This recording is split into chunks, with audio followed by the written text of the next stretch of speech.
Magandang araw mga kamangyan. Shoutout nga pala sa mga masusulit nating mga mangyan dyan na nagsusuporta mga kamangyan. Shoutout po sa inyong lahat. So yung mga kamangyan, wala nga po pala tayong duty ngayon mga kamangyan at day off natin. At ngayon mga kamangyan, pumunta nga pala ako ng bukid mga kamangyan upang tumulong sa aking papa mga kamangyan.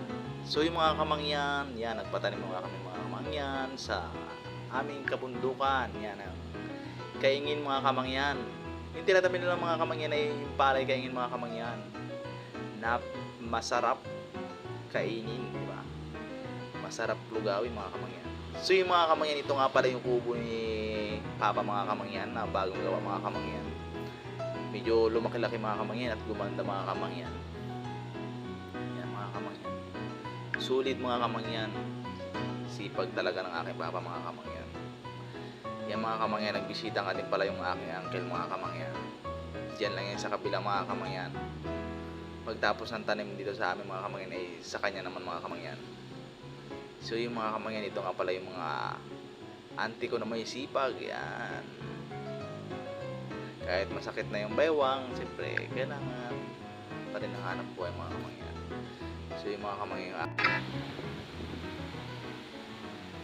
mga kamangyan, napakaganda pala ng video sa pinakatuktok mga kamangyan. Kita yung karagatan mga kamangyan, no?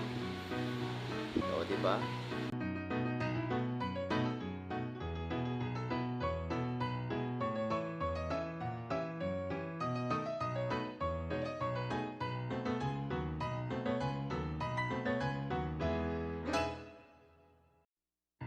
So yung mga kamangyan, dama mo talaga ang kahirapan mga kamangyan, na kahit matanda ka na, di ba, masakit na yung baywang mo, kailangan mo pa rin kumayod mga kamangyan para sa iyong pamilya mga kamangyan. Kaya shout out po sa mga magulang nating masisipag mga kamangyan para handang magtrabaho, matustusan lang ang pangailangan ng mga anak, di ba?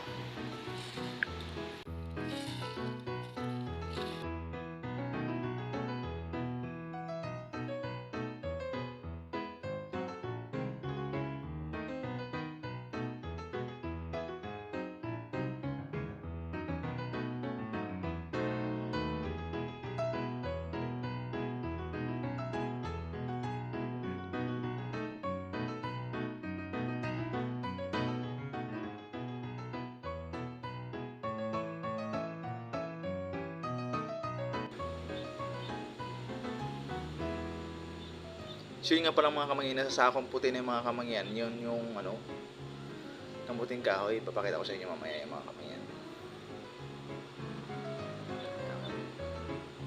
Hindi na aking papa mga kamangyan, no? Ano, nakapaalang yung mga kamangyan.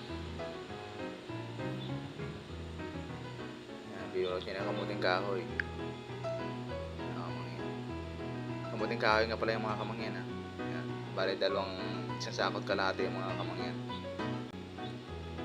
So ito na ang mga kamangyan, ipapakita ko sa inyo mga kamangyan, mga nakuha kong kamuting kahoy mga kamangyan, no? Ang lalaki niya mga kamangyan, no? Ito ay masarap to mga kamangyan, pang suma.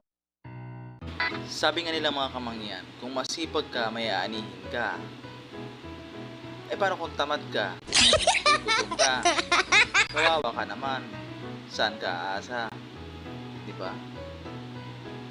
Kamag-anak, magulang. Eh di wow. Shoutout nga pala sa mga maisipag yung mga kamangyan na magtanim ng mga ganitong uri ng pagkain mga kamangyan. Kung mayroon ka nito, hindi ka magugutom mga kamangyan. Kaya ang kasabihan, kung may tanim ka, may aanihin ka. Kaya tara, let's go, anihin na natin to, diba? Kaya mga kamangyan, diba? Sarap ito mga kamangyan, lalo na sa umaga mga kamangyan. Napakasarap mga kamangyan. Ang tagal mong gutumin dito mga kamangyan, diba? Basta masipag ka, may aanihin ka. Yun ang mga kamangyan. Thank you!